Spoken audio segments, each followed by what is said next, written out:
জানিস আপা, আজ ইফতারিতে পাশের বাড়ির তৃষ্ণাদের বাড়িতে বিরিয়ানি রান্না করা হয়েছিল মনে হয়।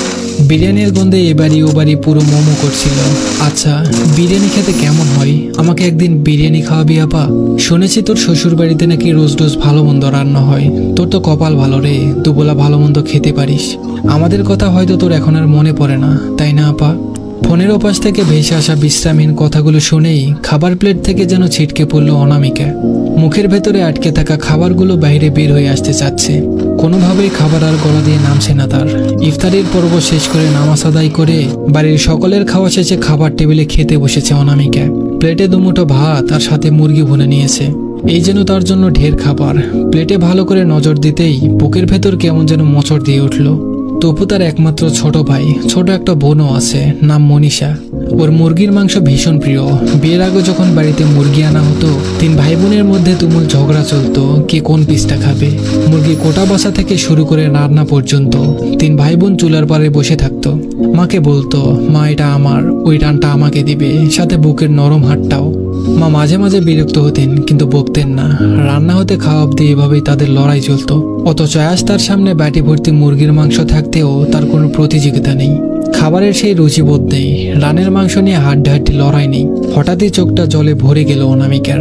খাবারের প্রথম লোকমাটা মুখে দিতে দিতে ফোন করলো বাবার বাড়িতে। দুইবার রিং হাতেই ফোন রিসিভ হলো। সাথে ভেসে আসতে লাগলো ফোনের ওপারে বলা তপুর কথাগুলো। তপুর কথার কোনো উত্তর দেওয়ার আগেই জাতীয় শব্দ টুট টুট করে ফোনটা কেটে গেল। ব্যালেন্স শেষ। সেদিন আর অনামিকার গলা দিয়ে খাবার নামলো না।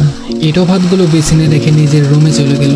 কানের কাছে বারবার প্রতিদিন হতে লাগলো তপুর বলা সেই কথাটি, আচ্ছা বিরিয়ানি খেতে কেমন লাগে? আমাকে একদিন বিরিয়ানি খাওয়াবি আপু। মাসখানেক হবে অনামিকার বিয়ে হয়েছে। শ্বশুর বাড়িতে তার কোনো অভাব নেই। গায়ের রংটা একটু উজ্জ্বল হওয়ায় প্রথম দেখাতেই কোনো বাহানা ছাড়াই এ বাড়ির বউ করে এনেছেন শাশুড়ি সাহানা খন্দকার। এ বাড়িতে তার কথাই শেষ কথা। দেখতে শুনতে খুবই স্মার্ট, আটোসাটো গঠনের সুদর্শন নারী। পোশাক আশাকেও বেশ রুচিশীল। অনামিকাও খুব সুন্দরভাবে নিজেকে সংসারে মানিয়ে নিয়েছে। যদিও তার পরিবার আর শ্বশুর বাড়ির মাঝে আকাশ পাতাল পার্থক্য। বিয়ের দিন তো পাড়ার প্রতিবেশী ব্যঙ্গ করে বলেই ফেলেছিলেন, এত বড় বাড়িতে মেয়েকে বিয়ে দিচ্ছ, দেখো মেয়েকে যেন শহরে নিয়ে বিক্রি করে না ফেলে। এমন অনেক দেখেছি, প্রলোভন দেখিয়ে বিয়ে করে 2 দিন পরে আবার বিদায় করে দেয়। নয়তো এমন ধন সম্পত্তির টাকা পয়সাওয়ালা ছেলে এই ভাঙা ঘরে বিয়ে করতে আসবে কোন দুঃখে? এখনো সময় আছে, ভেবেচিন্তে কাজ করো, নয়তো মেয়ের কপালে দুঃখ আছে বলে দিলাম। সেদিন সবার কথায় মনে ভয় ঢুকে গেলেও এ বাড়িতে আসার পর সেসব আর মনে হয়নি অনামিকার। রমজান চলে আসায় বিয়ের পর আর বাবার বাড়িতে যাওয়া হয়নি তার। ওয়াশরুম থেকে চোখ মুখ ধুয়ে বিছানায় গিয়ে বসলো অনামিকা। সজীব তার স্বামী অফিস থেকে ফিরে ফোন নিয়ে ব্যস্ত। অনামিকাকে দেখে একটু নড়ে বসে সে। এক নজরে তার দিকে তাকিয়ে জিজ্ঞেস করে, এত তাড়াতাড়ি খাওয়া হয়ে গেল তোমার? সজীব ফোনটা হাত থেকে রেখে দিল। অনামিকার মুখোমুখি বসে আবারও জিজ্ঞেস করলো, তোমার কি মন খারাপ? অনামিকা মাথা নেড়ে জবাব দিল, যার অর্থ না। সজীব আর কোনো কথা বাড়ালো না, পুনরায় ফোনের দিকে মনোযোগ দিল। তারপর দুজন নীরব। 1 সেকেন্ড, 2 সেকেন্ড, কেটে গেল আরো কয়েক সেকেন্ড। অবশেষে নীরবতা ভাঙলো অনামিকার। খুব রয়েছে প্রশ্ন করলো, আচ্ছা 3-4 জনের জন্য বিরিয়ানি রান্না করতে কেমন খরচ হতে পারে? অনামিকার কথায় সজীব একটু অবাক হলো, কিন্তু তাকে বুঝতে দিল না। তবে সে যেন কিছু একটা বুঝে নিল, প্রকাশ করলো না। ফোনের দিকে তাকিয়ে খুব স্বাভাবিকভাবে উত্তর দিল, 1000 খানেক টাকা তো লাগবেই।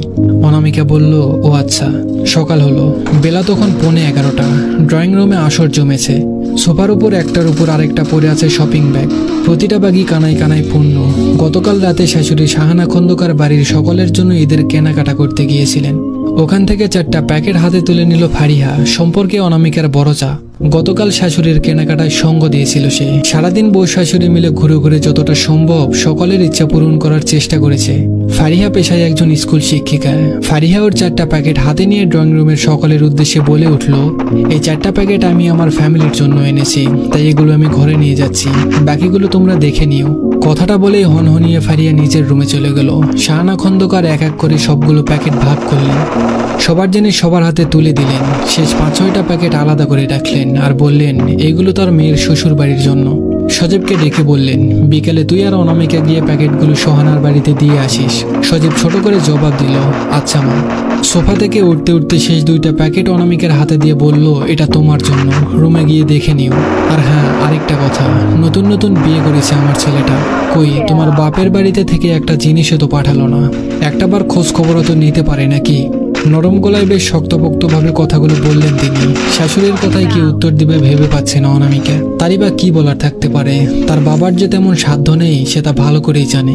শাশুড়ির কথার কোনো জবাব না দিয়ে নিজের ঘরে চলে গেল অনামিকা।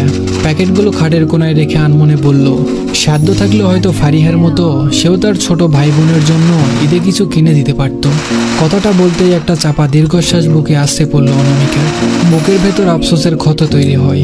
চাপা কষ্টে জর্জরিত হয়ে অসহায় মনে বলে উঠল, পৃথিবীতে সব সাধ্য হয়তো সবার জন্য না। দেখতে দেখতে দুপুর গড়িয়ে বিকাল চলে এলো। সকালে শাশুড়ি দেওয়া প্যাকেটগুলো থেকে কালো রঙের একটা জামদানি বের করে পরে নিল অনামিকা। সোহানা তার একমাত্র ননদ, সেখানে যেতে হবে, শাশুড়ির আদেশ বলে কথা। সেজেগুজে পরিপাটি হয়ে ঘর থেকে বেরিয়ে এসে গাড়িতে উঠে বসে। গাড়িতে উঠে বসতেই বাড়ির ভেতর থেকে দৌড়ে আসে ফারিহা। পরিবারের জন্য সকালে আলাদা করে রাখা কাপড়ের প্যাকেটগুলো অনামিকার হাতে গুজে দিয়ে বলল, তপু আর মনীষাকে কাপড়গুলো পরিয়ে আমাকে একটা ছবি তুলে পাঠিয়ে দিস মনে করে, আর আঙ্কেল আন্টিকে আমার সালাম দিস। ফারিহার এমন কাণ্ড কারখানা দেখে অবাক হয় অনামিকা। সে কিছুতেই যেন ঘটনাটা বুঝতে পারছে না, সব মিরাক্কেল মনে হচ্ছে। তার ভাবনাকে আবারও একবার ভাবিয়ে দিয়ে কোথা থেকে যেন তড়িহড়ি করে ছুটে আসছে সজীব। দু হাত ভর্তি পার্সেল করা বিরিয়ানির প্যাকেট। প্যাকেটগুলো গাড়ির সিটের উপর রাখতে রাখতে অনামিকার দিকে তাকিয়ে সে মিষ্টি একটা হাসি দিয়ে বলল, তেমন খরচ পড়েনি, 1000 টাকার একটু বেশি লেগেছে। অনামিকা এবার আর নিজেকে সামলাতে পারল না, টপ টপ করে চোখের জল পড়তে লাগলো। গাড়ি ছেড়ে দেওয়ার মিনিট 5 পর শাশুড়ির ফোন পায় সে। রিসিভ করতেই শুনতে পেল হাস্য উজ্জ্বল সেই মিহি কণ্ঠস্বর।